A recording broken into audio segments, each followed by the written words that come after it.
Hello dear students, I welcome you to my channel Quantum Academy of Physics, myself Navneet Bhandari, and today we will talk about a very important topic generally asked in your board examination. We have to prove a solenoid behave like a bar magnet. So proof देखते हैं इसका, ज़्यादा video को लंबा नहीं बनाते, general discussion साथ में करते हैं. मुझे ना इस पर्टिकुलर डेरिवेशन में ये प्रूफ करना है कि जो बार मैग्नेट और जो सोलिनॉइड है ये सेम तरह से मैग्नेटिक फील्ड बनाते हैं और एक सोलिनॉइड को मैं बोल सकता हूँ it is equivalent to bar magnet. तो इसके लिए देखो मैं क्या मुझे प्रीवियस नॉलेज चाहिए, मुझे ना दो चीज़ें पता होनी चाहिए. एक ये कि किसी बार मैग्नेट का इसकी एक्सियल पॉइंट पर रिजल्ट क्या होता है, शॉर्ट बार मैग्नेट का, ये ना किसी भी शॉर्ट बार मैग्नेट का जो एक्सियल पॉइंट पर रिजल्ट होता है वो ये होता है 2km/r³. ये हमने करा था अभी रिसेंटली. और एक जो मुझे पिछला रिजल्ट याद रखना है वो ये कि किसी भी करंट कैरिंग रिंग के अगर मैं एक्सियल पॉइंट पर मैग्नेटिक फील्ड निकालता हूं तो वो रिजल्ट ये आता है μ0I_a² x² + a² 3/2 where x is the distance from the centre to that particular point and a is the radius. ये मैंने लास्ट चैप्टर में किया था. तो ये रिजल्ट और ये रिजल्ट मुझे चाहिए होगा जिसका मैं यूज करूंगा. ठीक है, तो सोलिनॉइड को आप अच्छे से जानते हो.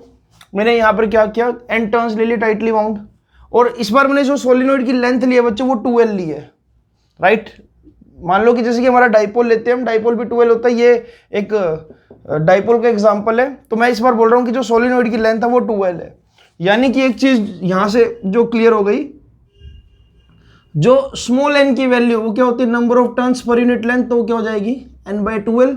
यानी कि अगर मुझे नंबर ऑफ टर्न्स निकालनी है पूरे सोलिनॉइड की तो क्या हो जाएगी n में 2L. ये बात ध्यान रखना, बहुत काम आएगी. ठीक है, टोटल नंबर ऑफ टर्न्स कितना होगा, number of turns per unit length into में टोटल लेंथ. सी मैंने ऐसा किया कुछ बच्चों, इसके सोलिनॉइड के बिल्कुल सेंटर से r दूरी पर एक पॉइंट P इमेजिन किया. बिल्कुल सेंटर से r दूरी पर एक पॉइंट P इमेजिन किया, और फिर मैंने क्या किया, इस पूरे सोलिनॉइड में एक छोटा सा एलिमेंट ले लिया, ये वाला. ठीक है, इसका एक छोटा सा एलिमेंट ले लिया मैंने सोलिनॉइड का. मान लो इसके अंदर भी n टर्न्स है और dx एलिमेंट है. अब देखो इसके लिए मैं क्या लिख सकता हूं, देखो इसके लिए जो n टर्न्स है वो क्या, ये हो जाएगा n dx. Total length 2L है तो पूरा सोलिनॉइड है. अगर dx है तो यानी कितने सोलिनॉइड की बात कर रहा हूं, टोटल नंबर ऑफ टर्न्स कैसे आएगा, या ऐसा देख लो ना, इतने सोलिनॉइड के लिए number of turns per unit length कैसे लिखोगे, n/dx लेंथ. तो n की वैल्यू बाय डिफॉल्ट क्या आ गई, n dx आ गई. तो यही तो मैं लिखना चाह रहा हूँ. तो मैं लिख रहा हूँ कि इतने छोटे से एलिमेंट के लिए जो n की वैल्यू है वो क्या आ जाएगी, n dx. ठीक है, अच्छा ये जो मैंने एलिमेंट कट किया है बच्चों, ये मैंने सेंटर से x दूरी पर कट किया है. राइट, तो यानी कि इस एलिमेंट से लेकर इसके एक्सियल पॉइंट तक का जो डिस्टेंस होगा, ये डिस्टेंस क्या r - x होगा. टोटल r है, ये x है, तो ये बचा हुआ कितना हो, r - x. अगर मैं यहां पर सर्कुलर लूप इमेजिन करूं तो देखो ये पॉइंट जो होता है किसी भी एक सर्कुलर लूप का एक्सियल पॉइंट होता है, देखो कुछ ऐसा यहां नजर आ रहा है आपको, देखो सेम.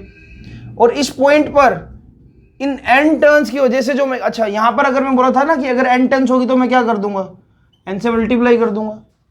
अगर मैग्नेटिक फील्ड मान लो μ0I_a² x² a² 3/2 है, मैंने बोला था अगर n टर्न्स होगी यहां पर इस कॉइल पर तो मैं n से मल्टीप्लाई कर दूंगा. अब यहां पर वाकई में n टर्न्स है, तो देखो इस पर्टिकुलर पोर्शन के लिए अगर मुझे मैग्नेटिक फील्ड यहां पर निकालना तो मैं क्या लिखूंगा, तो मैं लिख रहा हूं यहां पर magnetic field due to current carrying loops, current carrying loop with n turns.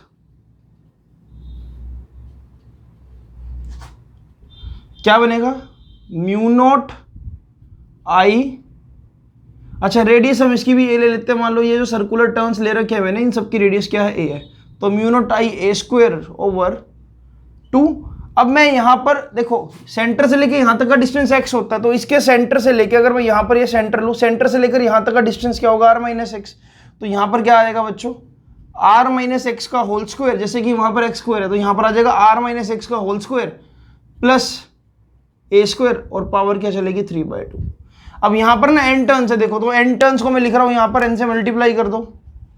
लेकिन सेम वे में अगर मैं इस रिजल्ट को ध्यान से देखूं तो ये क्या बन रहा है, स्मॉल मैग्नेटिक फील्ड, क्योंकि देखो छोटा सा dx एलिमेंट ले रखा है ना मैंने, dx की वजह से मैग्नेटिक फील्ड भी होगा स्मॉल। पूरे सोलिनॉइड की बात करूंगा तो मैग्नेटिक फील्ड भी होगा ना, यहां पर मैंने क्या ले लिया db, तो db की वैल्यू क्या है देखो, mu naught I A square, इस n को मैं क्या लिख रहा हूं, एन डी एक्स। तो देखते जाओ क्या कर रहा हूं, यहां पर एन डी एक्स लिख दिया इसको मैंने, अपॉन में क्या चल रहा है 2 r माइनस एक्स का होल स्क्वायर प्लस ए स्क्वायर, और पावर चल रही है जी 3/2। जल्दी से इतना नोट डाउन कर लो, फिर मैं आगे की कहानी समझाता हूं। इतना जल्दी से नोट डाउन करो। अब यहां पर एक जनरल अजम्पशन ले लेंगे बच्चों। देखो मैं क्या अजम्पशन ले रहा हूं, see what I am taking here, point P lies, point P is far away. ये पॉइंट P बहुत दूर है। अगर पॉइंट P बहुत दूर हो गया तो देखो ये जो R की वैल्यू है, ये जो R की वैल्यू है सेंटर से लेके यहां तक, R की वैल्यू ग्रेटर देने हो गई। सेम वे में इस R की वैल्यू को मैं लिख सकता हूं greater than X। Same way में R की वैल्यू को बोल सकता हूं ग्रेटर देन L, यानी कि सोलिनॉइड की एक तरह से लेंथ से भी ज्यादा होगी। चलो लेंथ का तो कोई रोल है नहीं यहां पर, बट बाकी दो फैक्टर्स देखो, ये X से R की वैल्यू बहुत ज्यादा हो गई, ये A से R की वैल्यू बहुत ज्यादा हो गई। अगर मैं इस पॉइंट को दूर शिफ्ट कर दूं तो यहां पर देखो इसके अंदर क्या इफेक्ट देखने को मिलेगा अपने को, तो जो dB है देखो, mu naught as it is, I A square N D X as it is, 2 as it is. यहां पर r माइनस एक्स है, अब x तो नेग्लिजिबल है r के कंपैरेटिवली, तो ये क्या हो जाएगा r स्क्वायर, a खत्म, ए स्क्वायर का कोई रोल नहीं बचेगा। क्यों, क्योंकि ए स्क्वायर बहुत छोटी टर्म है आर के कंपैरेटिवली। तो आर स्क्वायर की पावर क्या आ गई यहां पर 3/2। इस फैक्टर को ध्यान से देखो जरा। तो जब मैं इसको लिखूंगा ढंग से तो ये बन जाएगा कुछ ऐसे, ये बन जाएगा mu naught I A square N D x upon में 2r³। जितना लिखा है इसको जल्दी से नोट डाउन करो, फिर मैं थोड़ा स्पेस बनाता हूं ताकि मैं इसको एक्सप्रेशन को कर सकूं। मैं थोड़ा साइड में चलो इसको करता हूं। तो देखो ये मुझे स्मॉल मैग्नेटिक फील्ड तो मिल गया, मैं यहां पर लिख रहा हूं, देखो मैं यहां पर लिख रहा हूं जो मुझे स्मॉल मैग्नेटिक फील्ड मिला dB। आई होप कि आपको ये नजर आ रहा होगा, बेशक मैं नजर आऊं ना हूं लेकिन डेरिवेशन नजर आनी चाहिए आपको। Mu naught I A square N D x upon में 2r³। सी मैं निकालना चाह रहा हूं पूरे सोलिनॉइड के लिए जिसकी लेंथ है 2l। तो इंटीग्रेशन कर दूं अगर मैं, ये पूरी टर्म इंटीग्रेट हो जाएगी। देखो mu naught I A square N D X, because I want to calculate for whole solenoid so I have to integrate it 2r³। अब इंटीग्रेशन की लिमिट देखो, यहां से 0 से लेकर अगर टोटल लेंथ काउंट करूं तो 2l होगी। तो मैं यहां पर देखो dx है ना, तो dx मुझे लेंथ का इंटीग्रेट, लेंथ की फॉर्म में लिमिट्स लेनी पड़ेगी, तो ये हो जाएगा 0 से 2l। अब कॉमन चीजें देखो, कांस्टेंट चीजें क्या है, म्यू नॉट कांस्टेंट तो बाहर, करंट सेम बाहर, ए स्क्वायर रेडियस चेंज नहीं हो रही बाहर, n बाहर, 2r³ बाहर।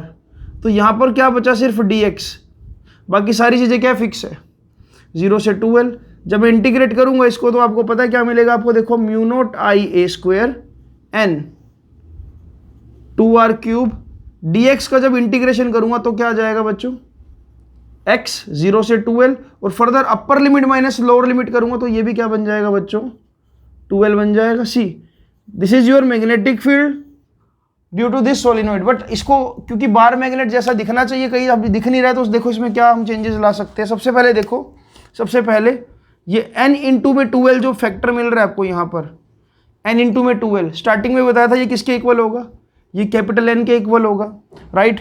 तो अभी फिलहाल हम लिख लेते हैं साइड में कि भाई हाँ n इंटू 2l को क्या लिखा जा सकता है, ये, ठीक है। ये स्टार्टिंग में मैंने बात बोल दी थी। इस पूरे फैक्टर को आप क्या करोगे बच्चों, इसके बाद मल्टीप्लाई एंड डिवाइड, इस पूरे फैक्टर को मल्टीप्लाई एंड डिवाइड कर दो किससे, 2π से। तो इससे देखो ये रिजल्ट क्या बन जाएगा। सी मैं ऐसा क्यों कर रहा हूं, म्यू नॉट डिवाइड में जब 2π जाएगा, सी डिवाइड में जब 2π जाएगा तो नीचे 2 है ऑलरेडी एक, और r³ भी है, तो डिवाइड वाला 2π तो यहां लिख दो। उसके बाद म्यू नॉट आई 2 पाई का 2 pi as it is a square n into 2l को मैं डायरेक्टली एल लिख रहा हूँ, ठीक है। अब देखो जो मजे की बात है यहाँ पर, इस रिजल्ट को देखो, चुन चुन के हम इस रिजल्ट को छाटेंगे। पाई ए स्क्वायर जो फैक्टर है और जो एन फैक्टर है और जो आई फैक्टर है, ध्यान से देखो क्या मिल रहा है। ये 2 दब गया बेचारा बीच में, ये ध्यान से देखो जरा, क्या ये अलग से लिख लूँ मैं जरा, एन आई पाई ए स्क्वायर, क्या एरिया लिख सकता हूँ? देखो ऊपर क्या मिल गया, एन आई ए। क्या आपको नहीं लगता कि एन आई ए कुछ देखा देखा लग रहा है?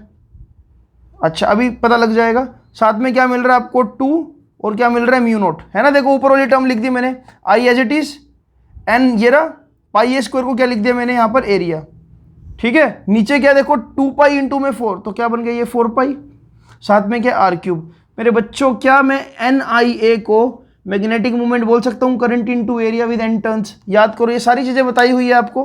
तो देखो यहां पर क्या, 2 as it is, mu naught as it is, mu naught का भी काम करो ना, देखो म्यू नोट बाय 4 पाई है नीचे, देखो म्यू नोट बाय 4 पाई, तो उसको मैं क्या लिख सकता हूँ, 2 के एन आई ए को क्या लिख सकता हूँ, एम, और नीचे क्या बच गया, आर क्यूब। अरे वाह क्या बात है, ये तो कुछ देखा देखा रिजल्ट लग रहा है। सी देखता हूँ क्या कैमरा एंगल में आ भी रहा कि नहीं आ रहा है। अरे वाह सब कुछ आ गया कैमरा एंगल में, देखो क्या कुछ देखा देखा रिजल्ट लग रहा है। बड़ी पिक्चर में देखो जरा इसको, अब क्या कुछ देखा देखा रिजल्ट लग रहा है।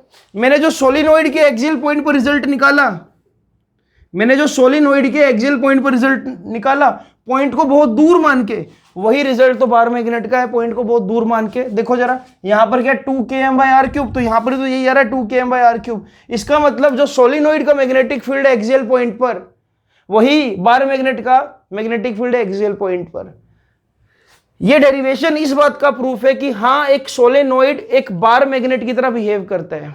क्या आपको ये बात क्लियर हुई? आज जन्माष्टमी का दिन है और आज पूरे दिन का ही मेरा चौथा लेक्चर है जो शायद मैं अपलोड कर दूंगा, और मैं भी 12 बजे से पहले आपको मैं डिलीवर कर दूं। तो आज एक्चुअल में ये मुझे एक मोटिवेशन मिली, मैं एक टाइम मैनेजमेंट से रिलेटेड बुक पढ़ रहा था, तो मैं बड़ी जल्दी टाइम मैनेजमेंट से रिलेटेड आपको एक लेक्चर भी देने वाला हूं, जिसमें आपको एक्चुअल में पता लगेगा कि किस तरह से प्रॉपर प्लानिंग की जाती है। कुदरती बात है कि मैं बुक जब पढ़ रहा था, अचानक मेरे पास मेरे एक दो स्टूडेंट्स का मैसेज आया कि उनके स्कूल में 2 राउंड्स में पेपर होने वाले हैं।